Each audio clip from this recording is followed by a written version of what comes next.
नमस्कार, issue of the day को श्रृंखलामा तपाईलाई हार्दिक स्वागत छ। म संगम बानिया। दर्शकहरू, यति बेला फेरि सर्वोच्च अदालत विवादमा तानिएको छ। कारण शुक्रबार जुन फैसला सर्वोच्च अदालतले गरेको छ त्यसले राजनीतिलाई ब्रेक थ्रू गरिएको भनिएको 16 बुँदे सम्झौतामाथि फेरि धक्का लागेको छ र 16 बुँदे सम्झौतालाई तत्काल कार्यान्वयन नगर्न सर्वोच्च अदालतले दिएको आदेश यति बेला चर्चाको केन्द्रमा छ। यो आदेशको पक्षमा असन्तुष्ट रहेका मधेसवादी राजनीतिक दलहरूले समर्थन गरेका छन् भने 4 राजनीतिक दलहरूले संविधान निर्माणको प्रक्रिया र पुनरावलोकनलाई सँगसँगै अगाडि बढाउने तयारी गरिरहेका छन्। यस्तो अवस्थाका बीच यो रिट निवेदनपछि उत्पन्न राजनीतिक समस्या अब कसरी समाधान हुन सक्ला? आजको इश्यू अफ द डे को मूल विषय यही विषयमा छलफल गर्नका लागि यति बेला हाम्रो स्टुडियोमा रिट निवेदक विजयकान्त कर्ण, त्यसैगरी अधिवक्ता रमन श्रेष्ठ हुनुहुन्छ। हामी स्वागत गर्छौँ दुवैजनालाई। स्वागत छ तपाईँलाई। धन्यवाद। तपाईँले रिट निवेदन हाल्नुभयो। अहिले जुन आदेश भएको छ, सर्वोच्च अदालतले जुन आदेश दिएको छ न्यायाधीश गिरिशचन्द्र लालको एकल इजलासले, कस्तो लागिरहेछ? यो जुन अहिले तपाईँको पक्षमा फैसला अन्तरिम आदेश आएको छ, कस्तो लागेको छ? हेर्नुहोस्, मैले त्यसलाई स्वागत नै गरेको छु। मैले मागेको अब फैसला त होइन, यो अन्तरिम आदेश मात्रै हो। मूलभूत रूपमा नेपालको वर्तमान संविधान सभाको फाउन्डेसन जुन हो त्यो अन्तरिम संविधान हो।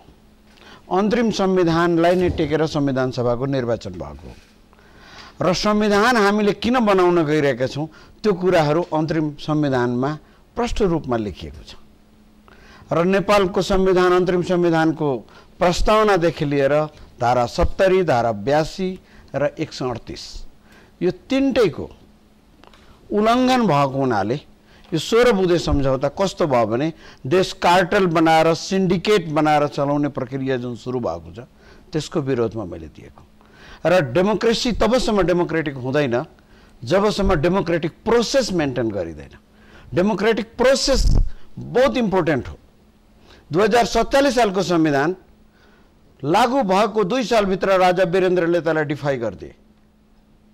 त्यसको 10 वर्ष 12 वर्षपछि उनको भाइले संविधानलाई फालिदिए, किनभने त्यो डेमोक्रेटिक प्रोसेसबाट 47 सालको संविधान आएको थिएन।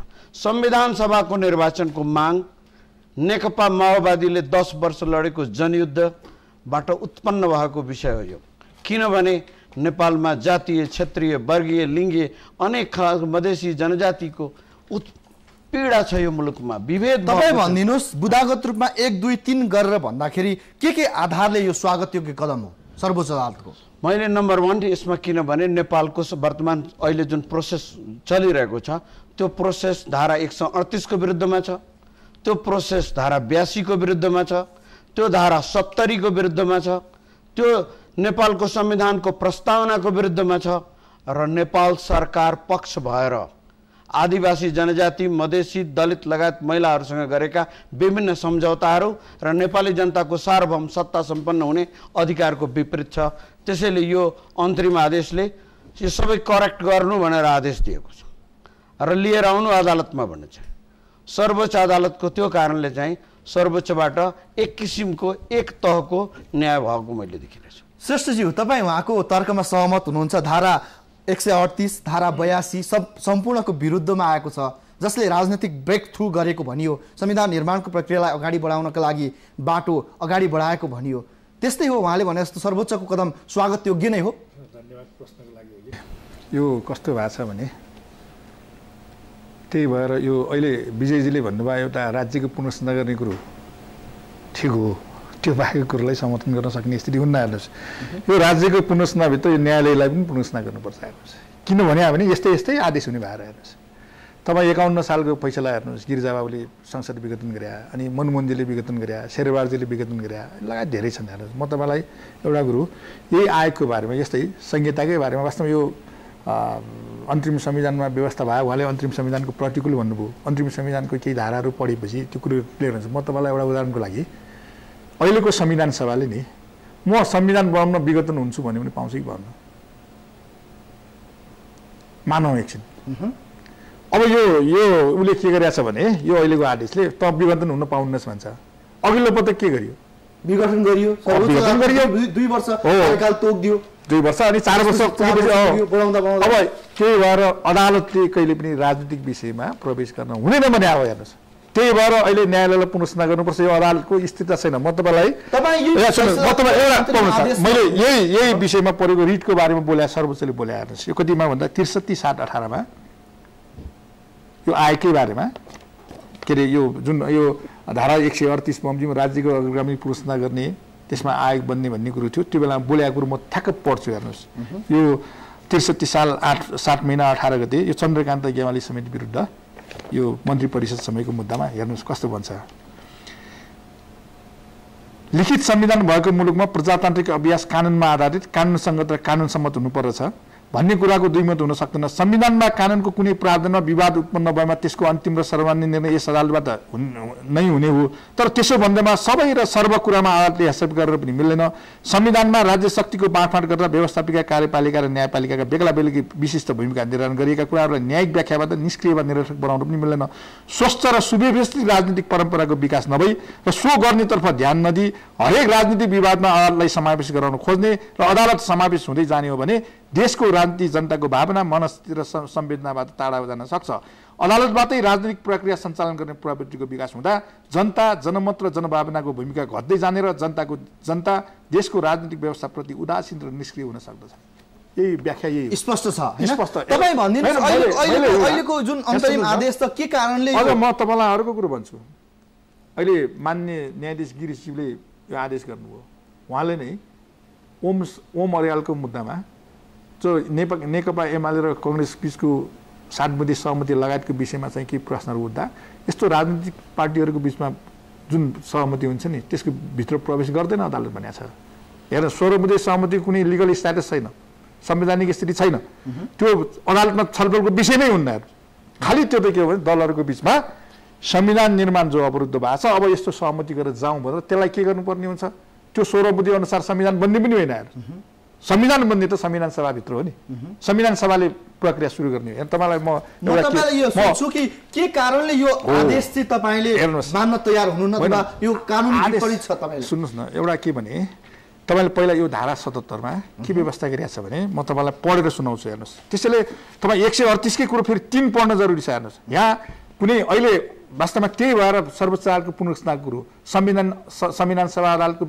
कुरो उठेकै हो हरेक अदालतले के गरिरहेछ भने कतिपय अवस्थामा यो राजनीतिक विषयमा पन्छने अब के स्वार्थले काम गर्छ थाहा छैन अनि बेला बेलामा राजनीतिक विषयमा प्रवेश गरेर अदालतको गरिमालाई नै घटाउने काम गरिरहेछ अहिले तपाईँ 16 बुँदे सहमतिको बारेमा अदालतमा छलफल हुन सक्छ 4 दलको बीचमा सहमति भयो त्यसको काउन्टरमा त्यस्तो विरुद्धमा गरेका धेरै आदेशहरू हामीले पाउन सक्छौँ दलहरूको बीचमा भएका छलफल के अरे त्यो उहरू अदालतको विषयभित्र पर्दै पर्दैन तपाईँलाई अर्को फेरि भनौँ जस्तो संविधान सभाको धारा 77 म तपाईँलाई पढेर सुनाउँछु के भनिया रहेछ होइन त्यसैले चाहिँ वास्तवमा यो अदालतको यो संविधान सभाको विशेषाधिकारको हनन पनि गरिरहेको छ यो आदेशले हेर्नुहोस् 77 मा के भनिएको छ भने विशेषाधिकार भन्छ हेर्नुहोस् मैले अरू धेरै दफा पढ्दिनँ हेर्नुहोस् संविधान सभाको कुनै पनि काम कारबाहीलाई त्यसको असल नियतबारे शङ्का उठाई कुनै टिक्का टिप्पणी गर्ने छैन र कुनै सदस्यले बोलेको भएर यहाँ भन्यो अगाडि 2 मा के भन्छ भने संविधान सभाको प्रत्येक बैठकलाई आफ्नो आन्तरिक काम कारबाही नियमित गर्ने पूर्ण अधिकार रहनेछ र कुनै काम कारबाही नियमित वा अनियमित छ वा छैन भनी निर्णय गर्ने अधिकार सम्बन्धित बैठकलाई मात्र हुनेछ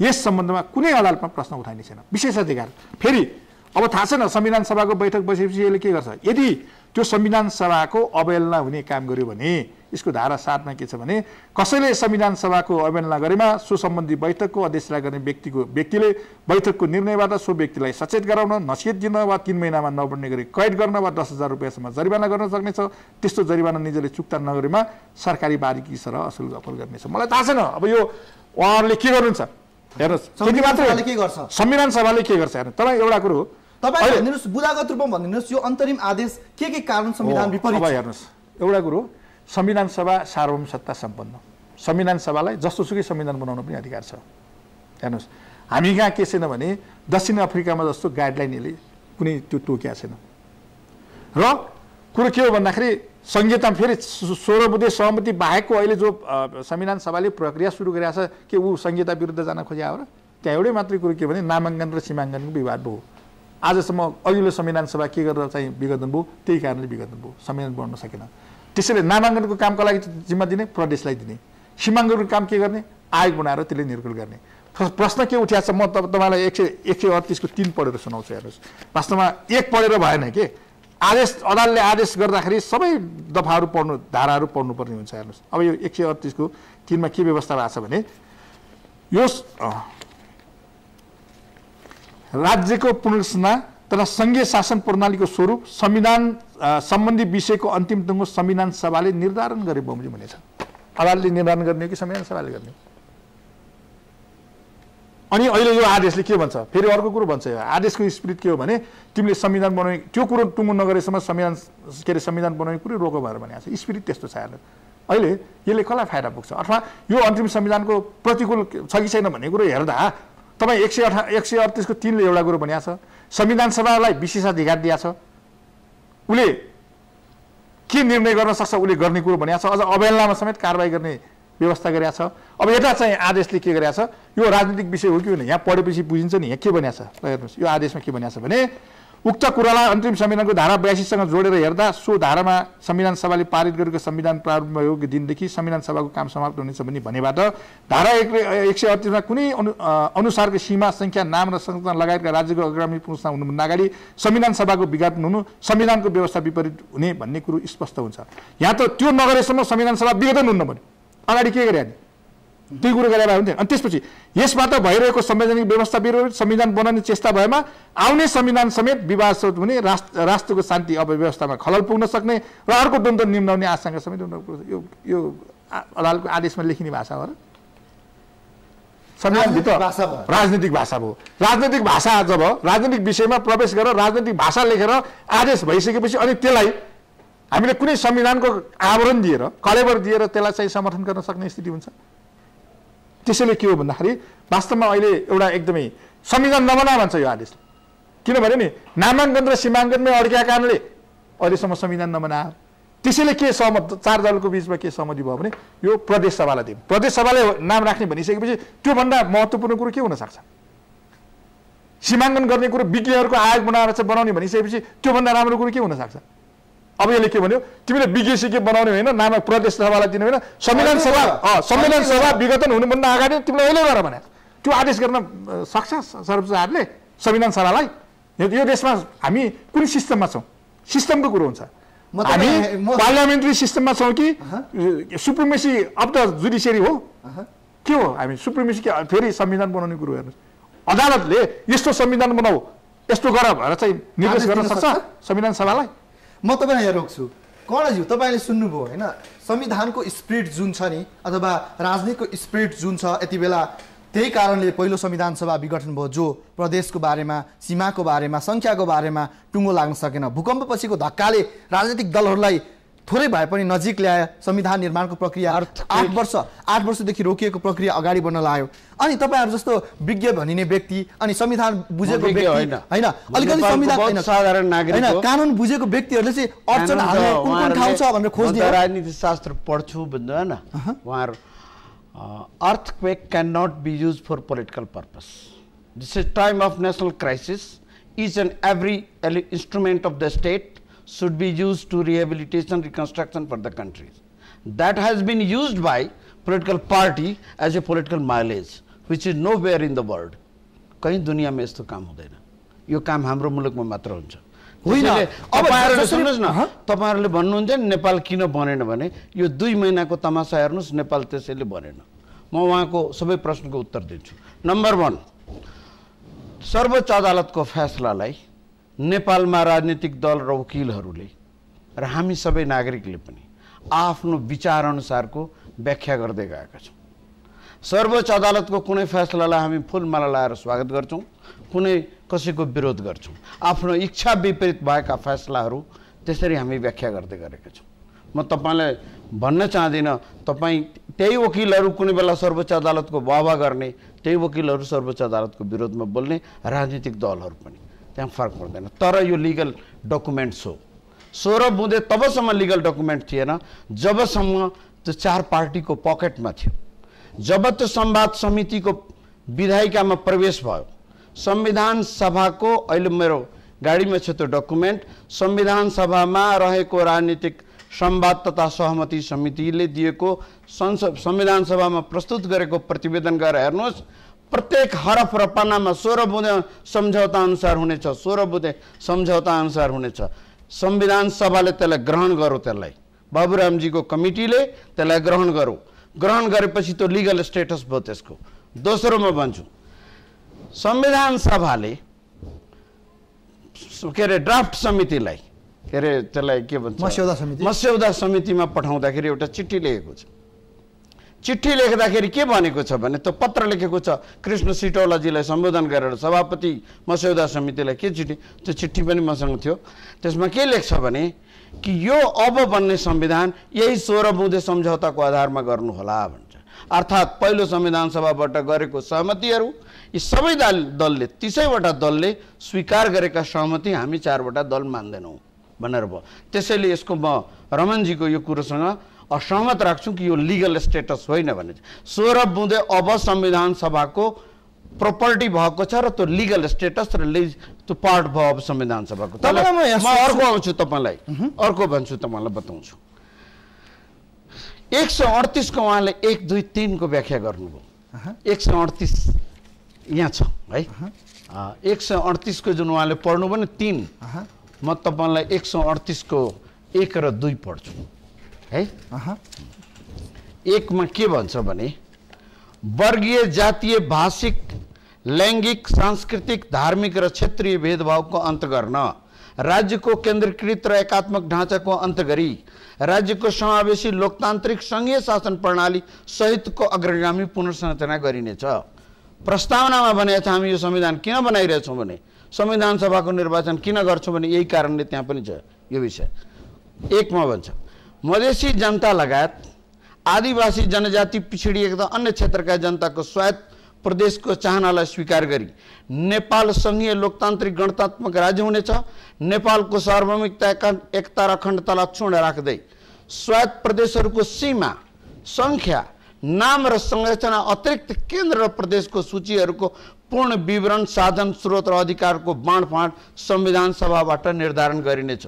यो सर्वोच्च अदालतको न्यायाधीशहरूले लेखेको धारा होइन, यही राजनीतिक दलहरूले लेखेको हो।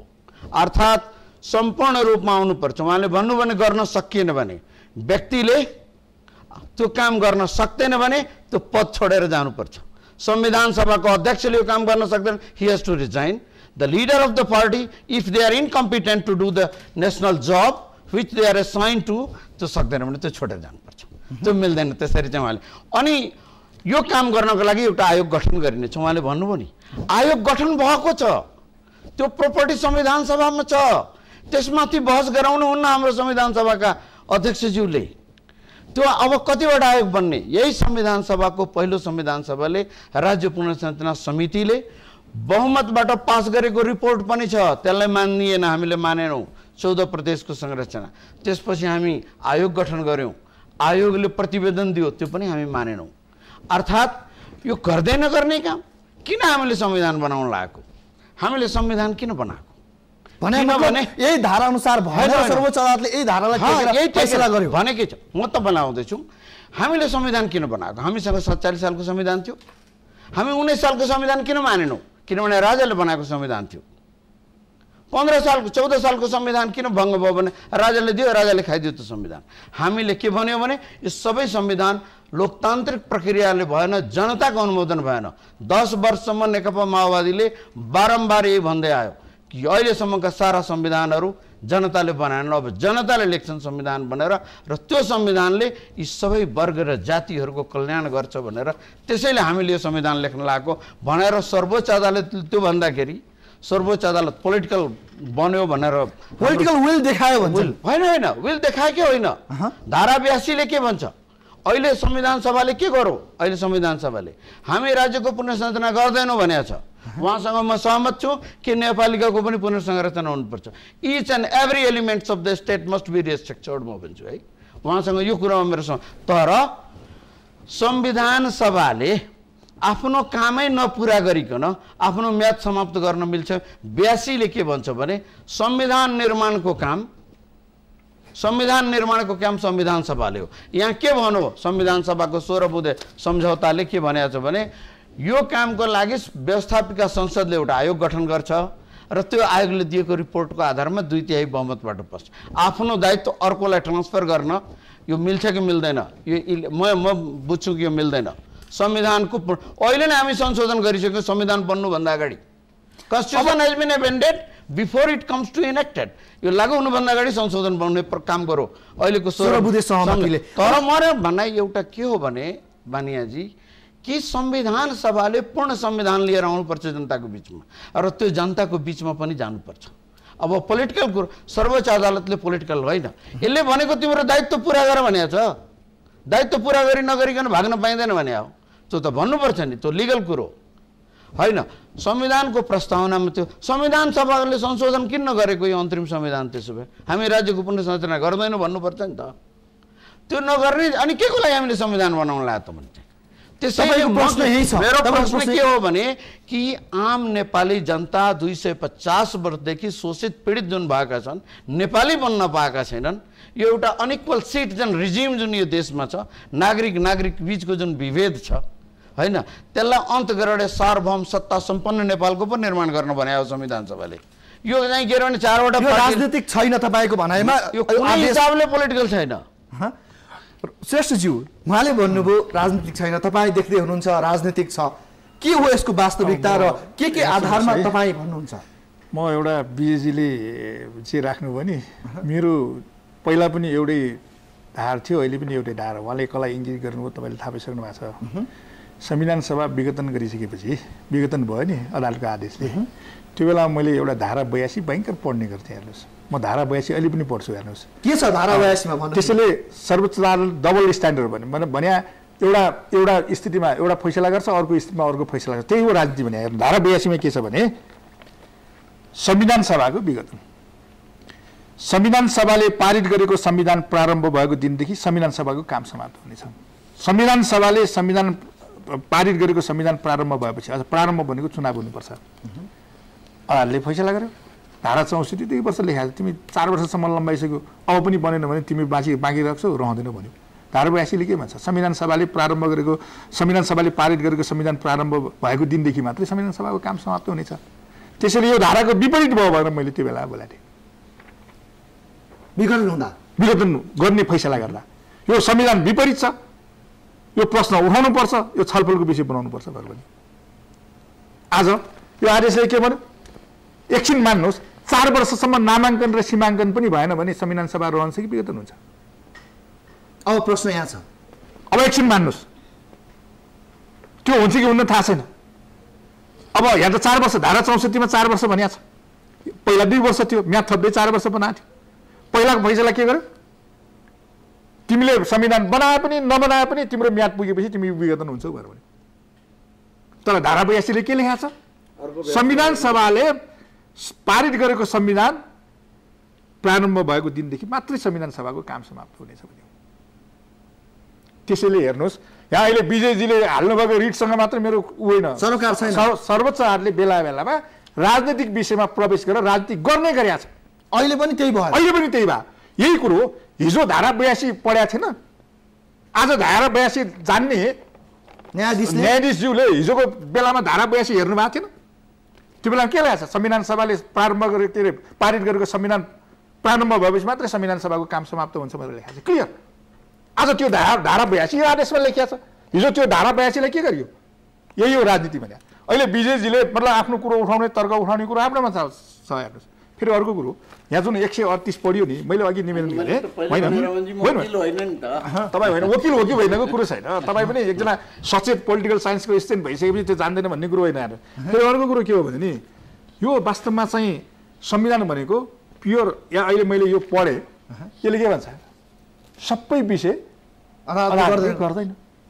अब यसले भन्नुहोस्, त्यसमा अब बनाइदिनु नि त संविधान सर्वोच्च अदालतले, सकेन नि त दल। तिनीहरूले राजीनामा दिनुपर्छ। ल राजीनामा दियो भने सर्वोच्च अदालतले संविधान बनाइन्छ?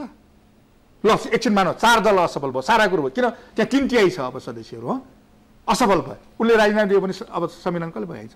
उहाँले प्रश्न उठाउनु हो नि, छोड्नु पऱ्यो तिनीहरूले भन्नुभयो। ल छोडिदियो भने एकछिन मान्नु, संविधान कसले बनाइन्छ? सर्वोच्च अदालतले बनाइन्छ? सर्वोच्च अदालत बनाएर संविधान बन्छ? फेरि अर्को कुरो हेर्नुहोस्, सर्वोच्च अदालतले राजनीति किन गर्यो भनेर भन्छु भने नि, हेर्नुहोस् बेला बेलामा यस्तो फैसला गरिरहेछ कि यो मतलब संविधानवादको पनि खिलाफमा राजनीतिकवादको पनि अब जुनसुकै सिद्धान्तले हेर्नुहोस् यो धारा 166 मा के व्यवस्था छ भन्दाखेरि यो संविधानको अन्तरिम संविधानको धारा 166 मा यो के रे 166 होइन 166 को 2 मा यो संविधान प्रतिनिधि सभा जारी हुनेछ र अन्तरिम व्यवस्थापिका संसदद्वारा अनुमोदन गरिन्छ यसको कार्यान्वयन सम्बन्धी विस्तृत ब्यौरा अनुसूची 3 मा उल्लेख भयो भने हुनेछ भने यहाँ अनुसूची 3 मा लेखा छ कुन कुन सम्झौता 12 बुँदे सहमति 25 बुँदे सहमति सबै कुरा यहाँ लेखा छ यो अन्तरिम संविधानको पार्ट हो हेर्नुहोस् सर्वोच्चले के भने थाहा छ तपाईलाई यो अन्तरिम संविधानको पार्ट होइन भनेर फैसला गरिरहेछ तपाईलाई थाहा छ कि छैन संविधानमा लेखा छ परिशिष्टमा राखेको छ यहाँ चाहिँ 25 यो बृहत शान्ति सम्झौता यो संविधानको पार्ट होइन यो दुई पक्ष बीच भएको सम्झौता हो भनेर त्यही हो राजनीति भने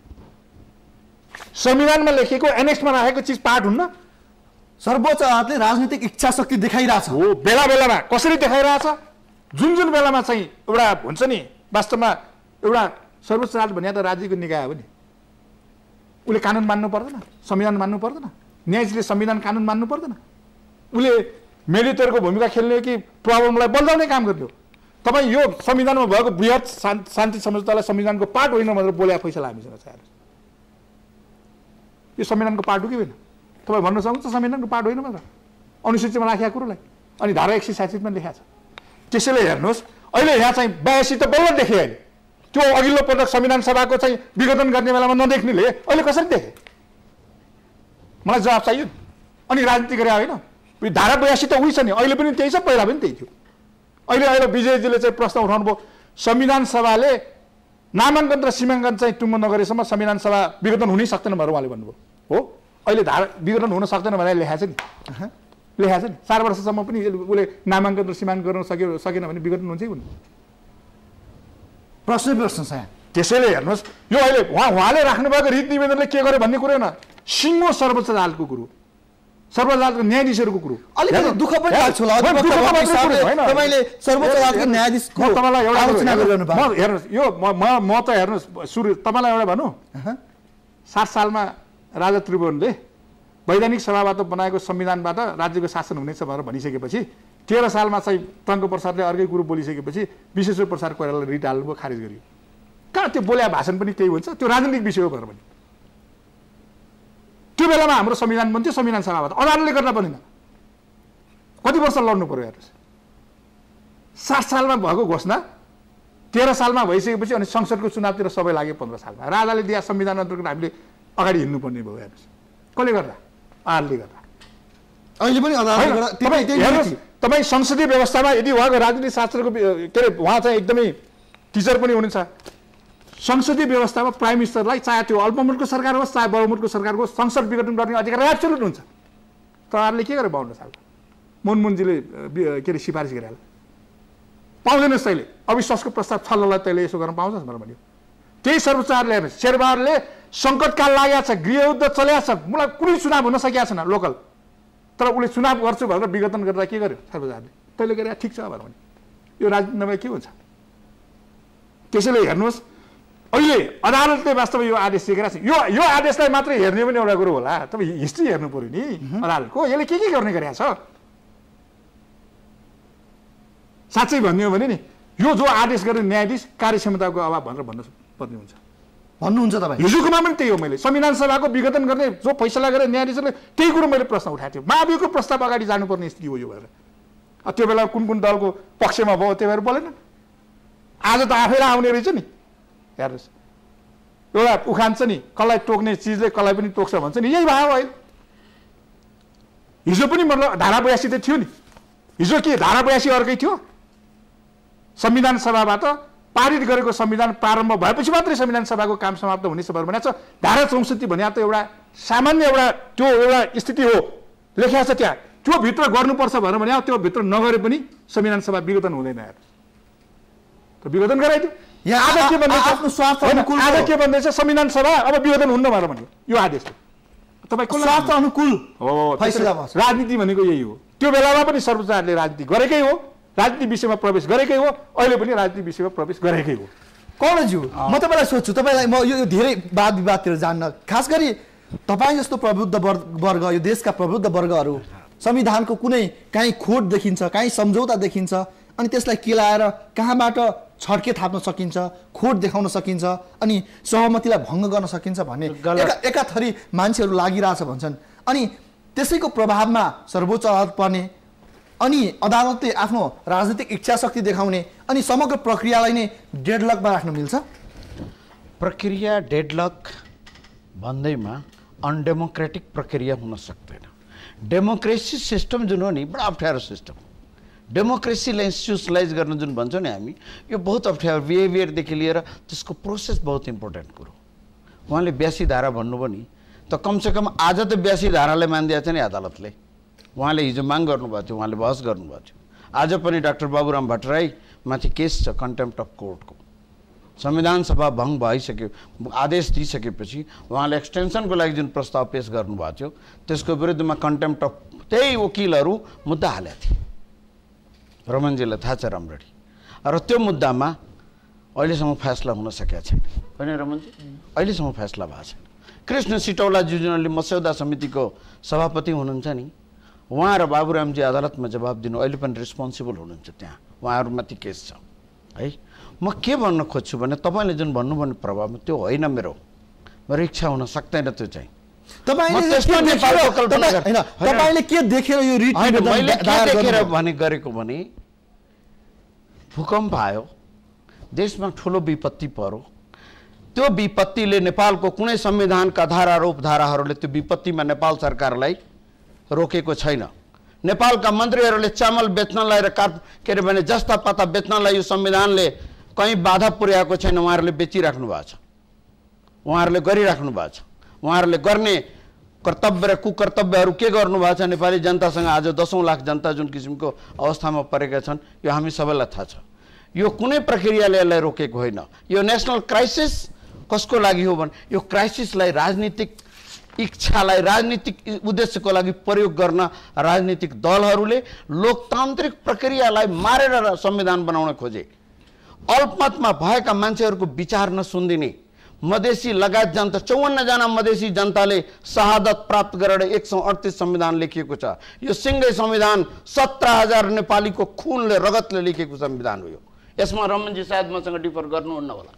यो 63 सालको संविधान नेकपा माओवादीको जनयुद्ध, नेपाली जनताले वर्षौंदेखि गरिआएको आफ्नो स्वतन्त्रता, त्यसले गणतन्त्रको घोषणा गरौँ, समावेशिता र सबैको प्रतिनिधित्व गराउने व्यवस्था गर्ने र म अघिदेखि जुन भन्दैछु अनइक्वल सिटिजन रिजिम जुन छ यो मुलुकमा त्यसलाई समाप्त पारेर इक्वालिटी लिबर्टीको एउटा होस् भन्ने, त्यसलाई समाप्त पार्नका लागि केही राजनीतिक दलहरूले गरेको जनतासँग जब सम्झौता भयो 25 गते राति, त्यसपछि तपाईलाई चाहिँ कुन हिसाबले लाग्यो कि यो अनइक्वल छ, यसका विरुद्धमा प्रोटेस्ट गर्नुपर्छ? मलाई यसको 2-3टा कुराहरू, एक त संघीय संरचना बेगर, समावेशिता बेगरको यो संविधान बन्ने अहिले देखिरहेको छु। अर्को चाहिँ अनइक्वल सिटिजन रिजिम, अहिले जुन धारा उपधाराहरूमा जुन समावेशीको अहिले जुन प्रस्तावहरू, अहिले 5वटा उपसमितिले ल्याएको जुन प्रस्तावहरू छन्, हिजो पहिलो संविधान सभाबाट भएका कुराहरूलाई यो अहिलेको सबैले खारिज गर्थ्यो। बुझ्नुभयो? अर्को के भने सरासर फास्ट ट्र्याकबाट पास गर्ने संविधान रे। म राजनीति शास्त्रको एउटा विद्यार्थी, भोलि मलाई क्लासरुममा मेरा विद्यार्थीहरूले यो आर्टिकल 138 या 126 के कारणले राखियो, कुन मनसायले राखियो, यसमा डिबेट हुने कि नहुने संविधान सभामा। धारा 70 ले के भन्छ भने प्रत्येक आर्टिकलमा त्यो व्याख्या हुनुपर्छ भने उहाँहरूले फास्ट ट्र्याकबाट 15 दिनमा महिना दिनमा संविधान डिक्लेयर गर्नुपर्छ भनेर चाहिँ उहाँहरू लाग्नुभयो। मलाई के लाग्यो भने यो लोकतान्त्रिक प्रक्रिया, लोकतन्त्रको स्थापना लोकतान्त्रिक प्रक्रिया बिना हुँदैन। मैले मुखले बोलेर हुँदैन, प्र्याक्टिसमा हुनुपर्छ भन्छ। त्यसैले त्यो कुराहरू सबैको समाप्त पार्ने मैले निहित स्वार्थ देखेँ यसमा। सत्ताको बाँडफाँड गर्ने, एकजना राष्ट्रपति बन्ने, एकजना प्रधानमन्त्री बन्ने, कसैको लागि प्रधानमन्त्री बनाउनलाई, राष्ट्रपति बनाउनलाई, सभामुख बनाउनका लागि, गृहमन्त्री बनाउनका लागि नेपाली जनताको यत्रो लामो समयको चाहनाले मृत्युदण्ड दिने हो? यो कुरा किन बुझ्दैन भन्छ भने किन नेपालमा जनयुद्ध भयो त? किन मधेसी जनता सडकमा आएका? किन जनजातिहरू अहिले पनि विरोध गरिरहेका छन्? किन दलितहरू अहिले पनि मन्दिरमा प्रवेश गर्नका लागि उनलाई पुलिस लिएर सिडिओ लिएर जानुपर्छ? यो एउटा मैले भनेको संविधान लेख्ने बित्तिकै सबै कुरो हुन्छ भन्ने होइन, तर प्रक्रिया त सुरु हुन्छ नि यो देशमा। कमसेकम यो कागज देखाएर अदालतमा गएर जनताको बिचमा गएर हामी भन्न त सक्छौँ। यी सारा कुराहरूले गर्दाखेरि मलाई चाहिँ त्यसैले मलाई कसैले तपाईँले जुन भन्नुभयो नि मलाई कसैले प्रभावमा पारेर त्यसरी प्रभावमा पार्न त अलिक बहुत गाह्रो काम छ। होइन यहाँ त भनिन्छ तपाईँ मात्रै होइन न्यायालयसम्म प्रभावमा होइन। हेर्नुहोस् यो प्रभावमा पर्ने र पारिने भन्ने जुन छ नि हामीलाई तपाईँलाई चित्त बुझेन भने हामी कहाँ भारतमा एकचोटि 72-73 4जना इन्डियन जम्मा भयो भने एउटा CIA को हुन्थ्यो अरे, एउटा चाहिँ KGB को हुन्थ्यो भनेर भन्थे कि। नेपालमा पनि के छ भने आफ्नो कर्तव्य पालन नगर्ने, आफूले गरेको वचनबद्धता सबै पार्टीहरूको मेनिफेस्टो हेर्नुहोस् न, सबैको अध्ययन गरेर त्यो मेनिफेस्टोमा सबैले सङ्घीय व्यवस्था हामी गरेर स्वरूप सबै गरेर जान्छौँ भनेर भनेका छन् नि। सबैकोमा 5, 7, 8, 10, 12, 14 भनेर गएका छन् नि। खै त किन नदिया सङ्घीय व्यवस्थाको स्वरूप? जनतालाई अधिकार दिनमा पनि कन्जुसियाई गर्ने भन्छ। हामी सकेनौँ, एकात्मक व्यवस्थाले यो देशमा काम गर्न सकेन। आजसम्मको यो रिजिमले नेपाली जनताको कल्याण गर्न सकेन। त्यो हामीले अहिले पनि देखिसक्यौँ। अहिले भूकम्प हुँदा पनि तमासा देख्यौँ हामीले कि के गर्दो रहेछ सेन्ट्रल गभर्मेन्टले भन्छ। त्यसैले यो राज्यको पूर्ण संरचना जुन संविधान आउनु पर्यो भन्ने चाहिँ मेरो मूल अरू केही पनि होइन। मलाई त्यही चाहियो र त्यो डेमोक्रेटिक प्रोसेसबाट चाहियो। अब तपाईँलाई म सोध्छु कि अब जुन फैसला भइसकेको छ अथवा अन्तरिम आदेश आइसकेको छ, अन्तरिम आदेशपछि अब सरकार र 4 दल चाहिँ संविधान प्रक्रियालाई नरोक्ने, संविधान निर्माणको प्रक्रियालाई रोक्न तयार देखिएका छैनन्। यस्तो अवस्थाका बीच अब एकाथरीले भन्छन् संविधान सभालाई अथवा संविधान सभाले गर्ने काममा अहिले न्यायालयले जुन भाँजो हाल्ने कोसिस गरेको छ उसले राजनीति गर्यो, तपाईँ पनि भन्दै हुनुहुन्छ। कोही प्रबुद्ध वर्गदेखि यसैलाई कहाँनिर खोज छ दलहरू बीच त्यही खोटलाई पहिलाएर अगाडि बढाउँ। दलहरूले पनि त सक्थ्यो होला नि। यही 4 दल होइन, अहिले भने मतलब 2/3 भन्दा बढी अथवा 3/3 को हाराहारीमा रहेका दलहरूले सक्ने हो भने त अहिले संघीयता सहितको, प्रदेश सहितको, नामाङ्कन सहितको, सीमाङ्कन सहितको संविधान ल्याए त के फरक पर्छ र? होइन, ठिकै हो। म तपाईँले भनेको कुरो एउटा म यो लाइन खालि अहिले संहितामा मुलुक जानुपर्छ, राज्यको पुनर्रचना हुनुपर्छ, यो त यसमा विवाद गर्ने कुरै छैन है, त्यो हुनै पर्ने हो। यहाँ कतिपय दलको के छ भन्दाखेरि संहिता उनीहरूको इच्छा थिएन, राज्यको पुनर्स्थापना गर्ने कुरो उनीहरूको इच्छा थिएन। 47 सालकै संविधानलाई पुनर्स्थापना गर्ने प्रयास पनि भएको छ। अब धर्मनिरपेक्षतामा गइसकेका छौँ, त्यसलाई फर्काएर फेरि हिन्दू त्यो धेरै कुराहरू यहाँ चलखेल भएको छ हेर्नु। तर अर्को एउटा मैले खालि प्रश्न गर्न खोजेँ, विजेजीले भनेको कुरो धेरै कुरोमा म सहमत छु, तर एउटै कुरो के भने जुन अहिले अदालतले राजनीति गर्यो नि, अदालतले यो संविधानको प्रतिकूल छ। उहाँले भन्नुभयो आफ्नो, म तपाईँलाई फेरि एकचोटि पढ्छु कि यो आदेश, किनभने नि यो आदेशको बारेमा जनताले बुझ्न जरुरी छ। अदालतले राजनीति गर्यो भनेर हेर्नु, हिजो धारा 82लाई कसरी व्याख्या गर्यो अघिल्लो संविधान सभाको मुद्दामा भने धारा 82मा जेसुकै लेखिएको भए पनि समयभित्र संविधान बनाएन भने तिमी विघटन हुन्छौ। अब यहाँ हेर्नुहोस्, यहाँ लेखा उक्त कुरालाई अन्तरिम संविधानको धारा 82सँग जोडेर हेर्दा सो धारामा संविधान सभाले पारित गरेको संविधान प्रारम्भ भएको दिनदेखि संविधान सभाको काम समाप्त हुनेछ भनेबाट धारा 138मा भनेअनुसारको सीमा, संख्या, नाम र संरचना लगायतका राज्यको अग्रगामी पुनर्स्थापना हुनुभन्दा अगाडि संविधान सभाको विघटन हुनु संविधानको व्यवस्था विपरीत हुने भन्ने कुरो स्पष्ट हुन्छ। के भन्यो? अब मैले अघि भने नि 4 वर्षसम्म नाम र सीमाङ्कन भएन एकछिनमा, संविधान सभा रहन्छ कि विघटन हुन्छ? अघिल्लो फैसलाले के भनेको छ? अघिल्लो फैसलाले विघटन हुन्छ समयभित्र बनायो भनेको छैन। अब यो फैसलाले के भन्यो? त्यो समय मतलब छैन। त धारा 82 बमोजिम त रहन्छस्, तैँले पारित संविधान सभाको संविधान पारित गर्नै पर्छ। त्यसमा पनि के छ 138मा भनेको त्यो संहिता नाम साम संख्या जम्मै बनाएर तैँले गर्नै पर्छ, नभए त विघटन हुन्न भनेर के भन्यो? कसको फैसला मान्ने? अघिल्लो फैसला मान्ने कि अहिलेको फैसला मान्ने? तपाईँ आफै मलाई जवाब दिनुहोस् न, कुन चाहिँ फैसला ठिक? त्यसैले के हो भन्दाखेरि अदालतले राजनीति गर्यो, राजनीतिक विषयमा प्रवेश गर्यो। हिजो पनि मैले त्यही भने अब संविधान सभाको विघटन गर्ने निर्णय गर्दा त्यो मात्रै होइन, धेरै विषयमा त्यसले प्रवेश गरेको छ। हेर्नुहोस्, तपाईँ सत्य निरपेक्ष र मेलमिलाप आयोग सम्बन्धी फैसला हेर्नुहोस् न, अन्तर्राष्ट्रिय जो मापदण्ड छ नि त्यसको विपरीतमा छ फैसला, पत्याउनुहुन्छ?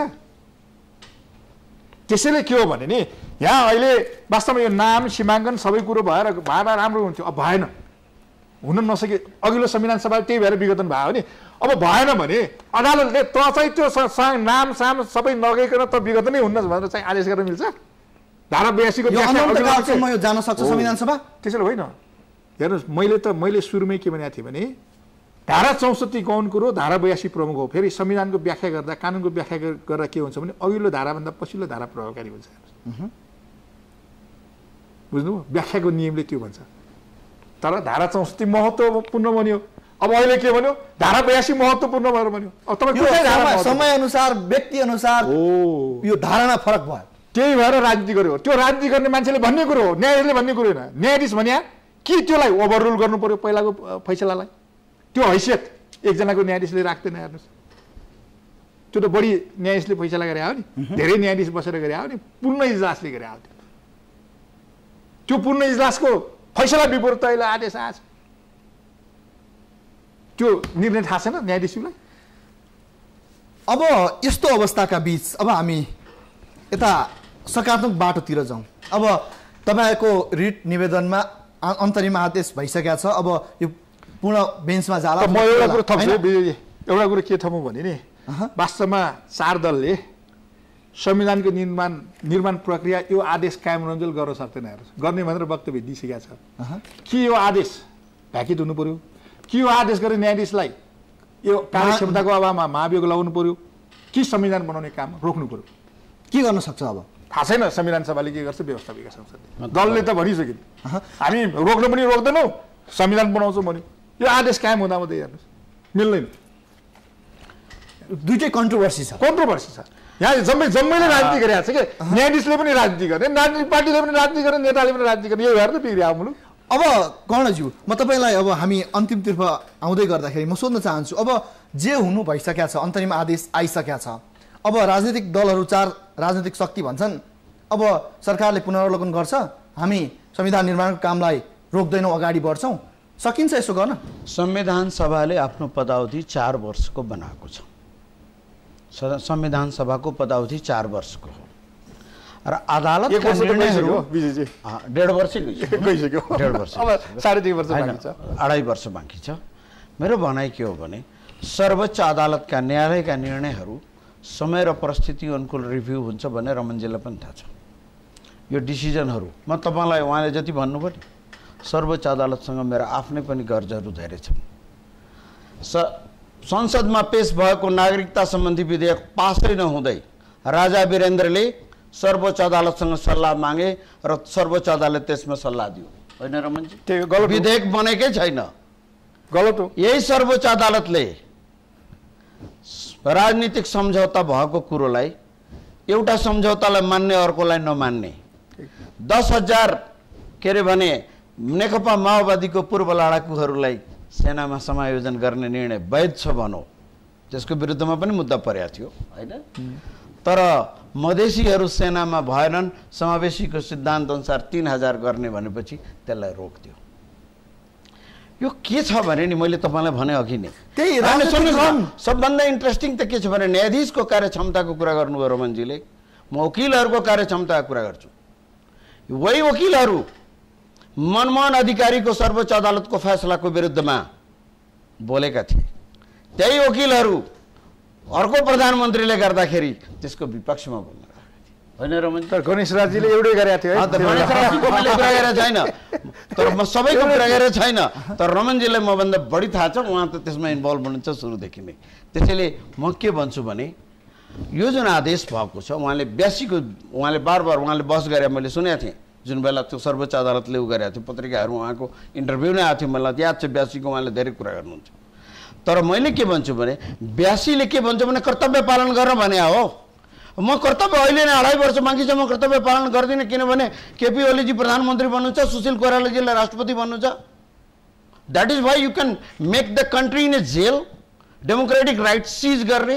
601 जना संविधान सभाको सदस्यहरूको बिचमा 3 मिनट सुभाष नेमाङ्गेजी भन्नुहुन्छ 300 धारा पढ्देऊ रे एकैचोटिमा। त्यो हो संविधान बनाउने तरिका। म धेरै संविधानहरू पढेको छु, 16-18 भोल्युमहरू छन् अब इन्डियन कन्स्टिट्युसनका भोल्युमहरू। British parliament every day constitution बनाउँछ। मेरो एउटा मात्र भनाइ के हो भने 3 मिनटमा संविधान बनाउन दिने, नेताहरू कोठामा बसेर सम्झौता गरेर संविधान बनाउने, अनि सर्वोच्च अदालतले दिएको आदेशलाई हामी मान्दैनौँ भन्ने। कुन आदेश तपाईँ मान्ने र कुन नमान्ने? किनभने यो आज तपाईँलाई सुट भएन भनेर चाहिँ त्यही भएर यसलाई मान्नुपर्छ भने तपाईँको तर्क हो। मेरो भनाइ के हो अन्तिममा भने यो फैसलाको हरफहरू जुन छन् 82 धारालाई कोट गरिएको छ, 138 धारा कोट गरिएको त गलत त छैन नि। उहाँले हिजो गएको गल्तीले सच्याउनु भयो। र म के भन्छु भने हि इज ए कम्पिटेन्ट जज, इनकम्पिटेन्ट म भन्न सक्दिनँ उहाँलाई, होइन। हाम्रो देशमा त के छ भने नि क्लासरुममा पढाएको अगाडिको रिभ्यूमा गएर तपाईँले रिभ्यू गर्नुहोस्। अन्तमा तपाईँलाई एउटा मात्र कुरो के भन्छु भने म फेरि पनि भन्छु, यो संविधान सामान्य संविधान लेख्न गइरहेका छैनौँ। त्यही भएर यो 47 सालको संविधान जुन थियो नि 7वटा 5वटा पार्टी बसेर 2-4 जनाले कोठामा छलफल गरेर बनाएको संविधान थियो। त्यही प्रक्रिया फेरि दोहोरिँदैछ। त्यो भयो भने यो अदालतको मानहानि हुन्छ, जनताको अपमान हुन्छ, भोटरको अपमान हुन्छ र देशमा डेमोक्रेटिक सिस्टम इस्टाब्लिस कहिले पनि हुन सक्दैन। श्रेष्ठजी, तपाईँलाई छोटो समयमा अब के गर्न सकिन्छ छोटकरीमा बताइदिनुहोस्। यो अब सर्वोच्चको यो सिंगल बेन्चको आदेश त भएको छ, होइन। अहिले गभर्मेन्टको दलको स्टेटमेन्ट भनौँ न, गभर्मेन्टको स्टेटमेन्ट त देखिया छैन। दलको स्टेटमेन्ट यो भ्याकेटीको लागि अन्तिम आदेश बदरको लागि जाने भनेको छ, उसले प्रक्रिया गर्ला। तर म विजयजीसँग एउटा सहमत के छु भने यो आदेश पनि कायम रहने, संविधान निर्माणको प्रक्रिया पनि सँगसँगै जाने काम हुँदैन। यो गलत हुन्छ।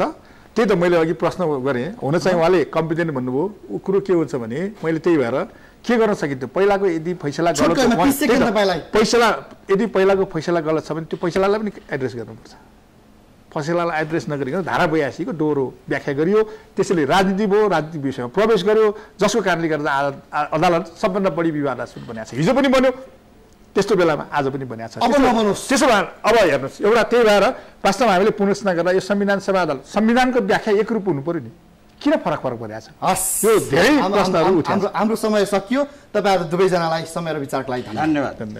दर्शकहरू, यो सँगै आजका लागि इस्यु अफ द डेको श्रृङ्खला यति नै। हामीलाई आजलाई बिदा दिनुहोस्। नमस्ते।